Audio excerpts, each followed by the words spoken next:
દુર્વા જો તૈયાર થઈ ગઈ છે બાલ મંદિર જવા કા દુર્વા આજ વાતાવરણ જો થોડુંક બદલી ગયું છે એટલે દુર્વાને જવું છે બાલ મંદિરે કા જવું છે નથી આવતું જો ભાઈએ જવા દીધું ભાઈ અમારો છે ને બહુ તોફાની છે જો ફોનમાં કાંઈ રહેવા જ ન દે જો બસ આમ જો માથું દૂર મારે આમ જો બટકા ભરે બસ દૂર એમ કર તું એમ કર માટલે બટકું ભરે તને જામાં દીદી આવે છે અને આ જો મમ્મી છે ને ગલકા સુધારે છે હા જો મામાનું ઘર હા આ દીદી આપી દે દીદી આપી દે અત્યારે વાગ્યા છે સવારના 10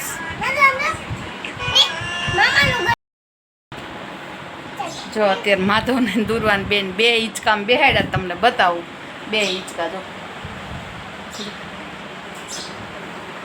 એક છે ને એક હિંચકો હોય ને તો બે ધડબડાટી બોલાવે એક કે હું બેહું ને એક કે હું બેહું બે હિંચકા સામે હામાં બાંધે પાછા બે ને સામે હામાં જ જોઈ પાછા તમે આમ બાંધો ને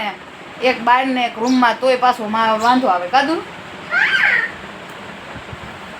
હાલો હિંચકવા બધા કે આમ જો મને માથું જો આમ જો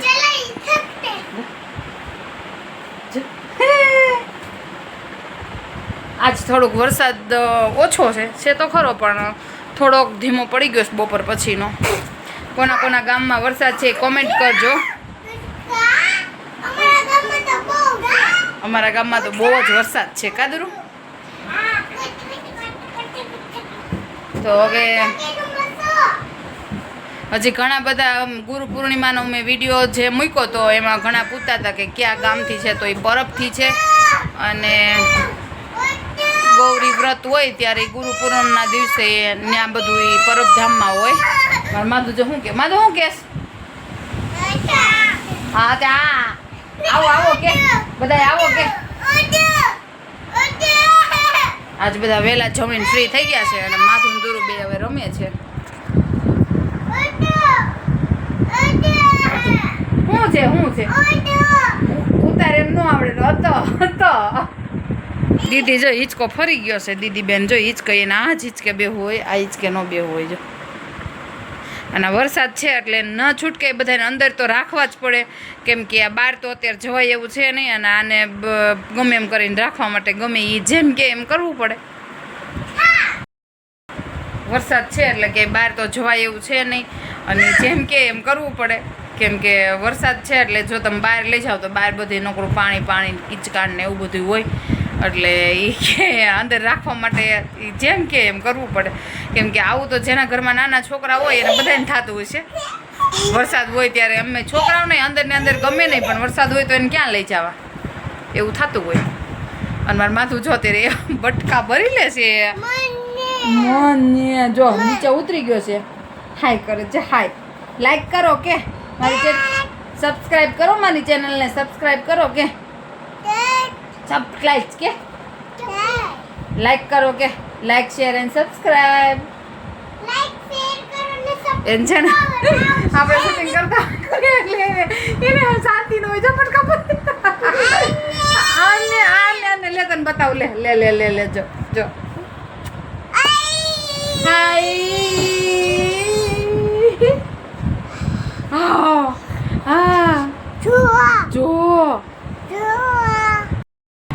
માધુ આમ જો મારે ચાંદલો ન રહેવા દે જો કાઢી નાખો જો માધુ આમ જો તો માધુ એ માધુ હું કહેલું તે શું કહેલું તે શું કહેલું ચાવ કે નાખો ચાવ જો મારે ચાંદલો કાઢી નાખો કોઈનો મારી મમ્મી નો મારો ચાંદલો જ ન રહેવા દે જો હજી જોવે છે ક્યાં છે ચાનો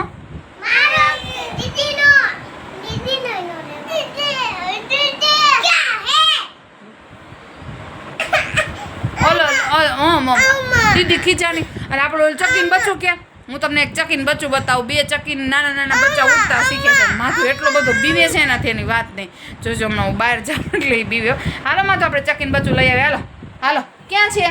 જો ના પાડે જો ક્યાં છે બચ્ચું ક્યાં નાનું ક્યાં હા એમાં છે ને ટી શર્ટ ઉપર ચોટી ગયું અને ધપધપાટી બોલાવી હું ક્યાં છે ક્યાં ચોટી ગયું તું માથું ને ટી શર્ટમાં ચોટી ગયું હતું ને કેમ કે હજી એને ઉડતા શીખતું હોય એટલે એ ગમે ત્યાં ઉડે હું જો હું તમને બતાવું કેવું બેઠું છે હમણાં એની માં આવી હતી ચકલીમાં ઓલા ચાંચમાં લઈને ખવડાવાય ને એવું. એ સવારનું એક જગ્યાએ ફોટો બેઠું હતું તો અત્યારે બીજી જગ્યાએ બેઠું છે. જો અહીંયા ફોટા પાસે પાછું આવી ગયું છે. જો અત્યારે એની માં છે ને ખવડાવવા આવી હતી અને જો એ છે ને ચાંચમાં લઈને દાણો અને એને ખવડાવે. જો અત્યારે ખાતું હતું હમણાં. જો આપણે એને કંઈ ખવડાવીએ પણ એ તો કંઈ ખાય નહીં. જો દાણો છે ચાંચમાં, જો ચોખાનો દાણો છે. અને એક અહીંયા બેઠું હતું એ ઉડી ગયું. 2 બચ્ચા છે એ 2 ઉડતા શીખે છે. આ અમારા ઘરે નીચે જ રહેશે આ ચકલીની, એટલે ત્યાંથી ઉપર આવે અત્યારે, કેમ કે અત્યારે વરસાદ છે એટલે એ બહાર જઈ ન શકે. જો બીજું ક્યાં વયું ગયું? બીજું નથી, અત્યારે ઉડી ગયું છે. અને મારું માથું છે ને બહુ બીવે છે એનાથી. કાં માથું ચોકી છે? હો, બહાર ન આવતો, ચોકી છે.